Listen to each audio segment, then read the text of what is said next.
네, 안녕하십니까. 오늘은 사람이 하나님의 형상이다 라고 하는 제목으로 살펴보도록 하겠습니다. 이 내용은 리처드 미들턴의 해방의 형상이라는 책을 소개하는 것입니다. 네, 여기 왼쪽에 계신 분이 이제 리처드 미들턴, 그리고 가운데 있는 책이 제가 옛날에 2009년도인가요? 번역했던 책 표지고요. 원노서의 표지는 The Liberating Image, The Imago Dei in Genesis 1이라는 내용입니다.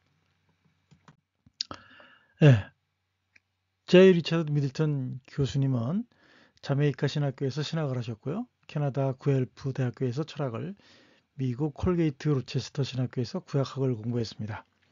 그리고는 이제 캐나다 기독교 학문연구소에서 다시 신학을 공부했고, 또 공동학위 과정으로 네덜란드 암스테르담 자유대학교에서 구약학으로 박사학위를 받았습니다. 그리고는 이제 미국 노스이스턴 신학교에서 성경 세계관과 해석을, 자메이카 캐리비안 신학대학원에서 구약학을 가르치고 있으며, 또 캐나다 복음주의 신학협회장을 역임했습니다. 저서로는 그리스도의 비전, 그 다음에 포스트 모던 시대의 기독교 세계관, 그리고 브라이언 왈시와 함께 쓴 여전히 우리는 진리를 말할 수 있는가, 그리고 새하늘과 새 땅, 해방의 형상 등이 있습니다. 자, 구매가 후원입니다. 많은 구매를 부탁드립니다.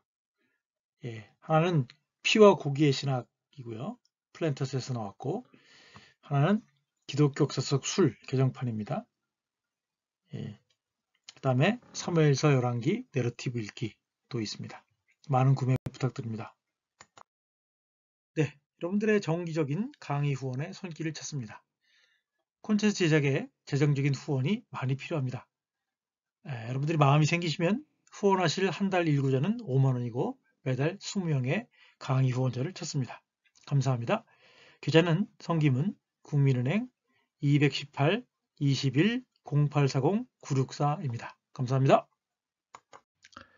자, 본문은 이제 창세기 1장 26절과 27절입니다. 여기 보면 이제 베살메누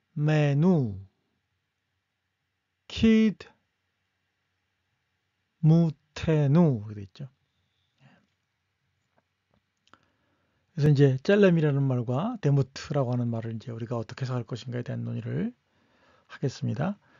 창세기 1장 26절에 우리의 형상을 따라 우리의 모양대로 우리가 사람을 만들고, 그래서 배는 전치사 배는 이제 뭐 따라 번역됐지만 인 주로 뭐뭐로서 뭐뭐 안에서 뭐 이렇게 해석할 수가 있겠고요. 여기 캐는 이제 뭐뭐처럼 그런 뜻입니다. 그리고 이제 창세기 1장 27절에 보면 하나님이 자기 형상 곧 하나님의 형상대로 사람을 창조하시되 남자와 여자를 창조하시고, 여기도 이제 벳살모라는 말이 나옵니다. 벳살모. 네, 이 오늘은 이제 그 두 가지만 집중적으로 살펴보려고 합니다. 손석태 교수님이 이제 이 형상과 모양의 번역상의 문제점들에 관한 거를 간단하게 설명을 하셨는데, 그걸 제가 읽어드릴게요.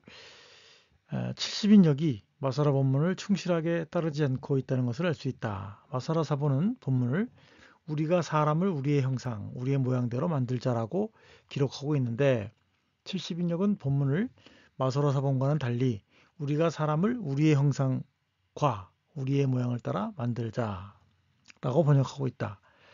마사라 사본은 형상과 모양 사이에 70인역처럼 접속사 그리고가 없다. 따라서 마사라 본문은 형상과 모양을 별개의 실체로 구분하지 않는 반면 70인역은 형상과 모양으로 분리하므로 마치 우리 인간이 두 개의 서로 다른 실체로 구성된 것처럼 기술하고 있다. 이 기독교 역사 속의 해석에 있어서 이제 논란거리가 발생하게 된 원인이 70인역이 이 두 가지를 구분해서 해석하고 있기 때문이다라고 말하고 있어요. 네, 이제 그 해방의 형상이라는 책 내용을 소개하도록 하겠습니다. 이 책은 이제 총 3부로 구성되어 있어요.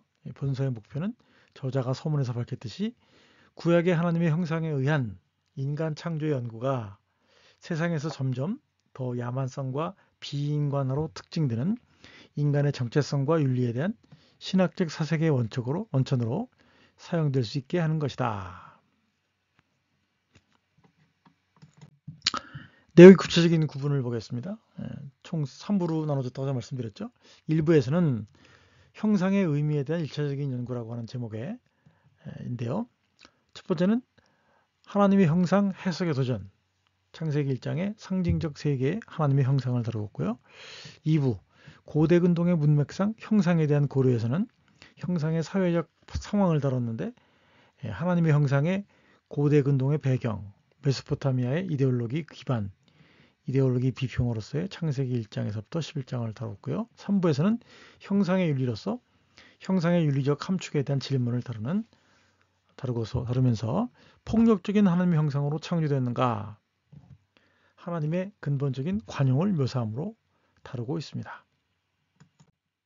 제1부를 또 세부적으로 살펴볼게요. 제1부는 형상의 기본적인 의미를 살펴봄으로써 2부, 3부 연구의 기초를 놓습니다. 1장은 우리가 해석학적 주관성의 이슈를 강조하는 창세기 1장의 하나님의 형상에 대하여 차용하는 해석학적 태도에 대한 질문을 언급하고 있습니다. 즉, 어떻게 우리가 본문에 단순히 고대나 현대의 신학적 범주들을 부여하지 않는 방식으로 형상의 의미를 발견하거나 상수를 하려는 노력을 행할 수 있을 것인가. 특별히 창세기 1장에서의 하나님의 형상이 구약 학자들이 제안했듯이 하나님의 인간에 대한 능력의 임명을 언급하는가. 제왕적인 혹은 기능적인 해석. 이 질문들은 창세기 1장 1절에서부터 2장 3절의 문학적인 패턴과 더 광범위한 상징적 세계를 주목하는 창세기 1장 26절에서 28절의 밀접한 독서를 향하는 본서의 2장에서 대답이 나오고 있다는 거죠. 네, 제2부입니다. 제2부는 창세기 1장의 하나님의 형상에 대한 배경을 형성하게 했던 사회적 역사적 정황에 대해서 질문을 제기합니다. 특별히 바벨론 포로를 창세기 1장의 정황으로 여기는 표준적 비평적 가설이 얼마나 그럴듯한가를 묻습니다. 그리고 특정한 사회적 상황을 전제로 하는 것이 이미 이전 단락에서 연구된 하나님의 형상의 의미에 대한 연구에 있어서 어떠한 기여를 하는가를 묻습니다.